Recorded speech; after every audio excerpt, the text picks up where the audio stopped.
और ये वक्त दोबारा नहीं आएगा। और तुम इस बात को समझ नहीं पाते हो और इसलिए तुम क्या करते हो, अपने पेरेंट्स को ही अपना दुश्मन मानने लगते हो, जो कि गलत है। आपके पेरेंट्स आपकी भलाई के लिए बोल रहे होते हो उस टाइम पे कि बेटा बस कर, कितनी बातें करेगा, छोड़ दे, ये कोई उम्र नहीं है, शादी तो तेरी होनी ही है, तो फिर अभी क्यों।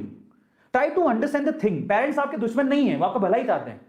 ज्यादातर पेरेंट्स आपका भला ही चाह रहे होते हैं और आपको वो स्टैंड करवाना चाहते हैं आपकी लाइफ में, ताकि आप कुछ कर सको, कर लो, अपने पैरों पे खड़े हो जाओगे, फिर उसके बाद तो ये सब करना ही है। ऐसे तो है नहीं कि शादी नहीं होगी। इतने डेस्परेट क्यों हो रहे हो इन सब चीजों के लिए।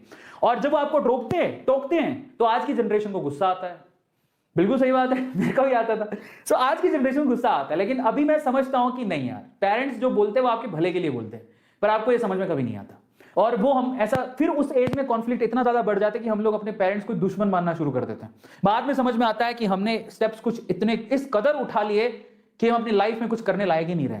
फिर हम उन्हीं पेरेंट्स जिनसे लड़ते होते थे उन्हीं के पैरों में जाके रोते कि हमारे साथ ये हो गया, मैं तो फेल हो गया 12th में, मेरा नीट में डॉक्टर बनने का सपना था, मेरी तो एज निकल गई, अब मैं कुछ कर नहीं सकता हूं। सो बी केयरफुल। ये भी एक बहुत बड़ा नुकसान है कि आप सिर्फ बॉयफ्रेंड और गर्लफ्रेंड के चक्कर में, जो जुम्मा 4 दिन पहले आया है या फिर 1 साल या आधा साल पहले आया, अपने पेरेंट्स से दुश्मनी कर लेते हो, जो कि आपको बचपन से पाल रहे हैं, आपकी फीसें देते हैं। कभी आपने सोचा है उनकी क्या जिम्मेदारी है।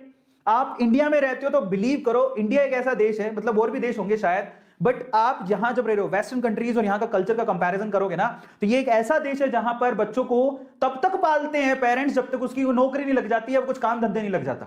अमूमन ऑन एन एवरेज ऐसा होता है। लेकिन अब बाहर जाओ, आपको 9th 10th के बाद अपने खर्चे खुद उठाने हैं, कहीं पार्ट टाइम जॉब करनी पड़ेगी, चाहे आप किसी के भी बेटे हो।